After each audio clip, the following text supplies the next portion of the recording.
Against COVID-19 is a serious one. Health experts say the vast majority of people who contract it will have very mild symptoms. Fox 26 reporter Ivory Hecker is live tonight at the headquarters for HCA Houston Healthcare, where doctors say new data shows the illness is not as dangerous in the general population as some people might have thought. Ivory.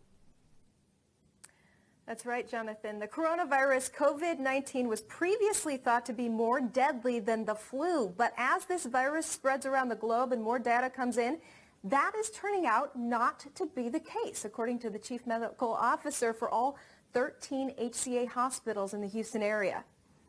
You know, the mortality rate that was initially being reported of 2 to 5% is actually around what the influenza virus is, around less than 1%. Coronavirus COVID-19 not as deadly as thought, and also not as dangerous for younger populations. In our pediatric populations and really across the world, they really have done very well with this flu-like symptoms. The disease is presenting in our younger patients, such as just almost like they've had a cold. In fact, HCA doctors say coronavirus symptoms are the same as a cold or the flu, with a cough, fever, and congestion. You would not be able to tell I have corona versus influenza just by your symptoms. There is a test that needs to be done. According to World Health Organization, 80% of those infected with coronavirus COVID-19 only developed mild symptoms or no symptoms. Dr. Ali-Khan says part of the concern is likely due to the impact it's had on the very elderly and sick populations.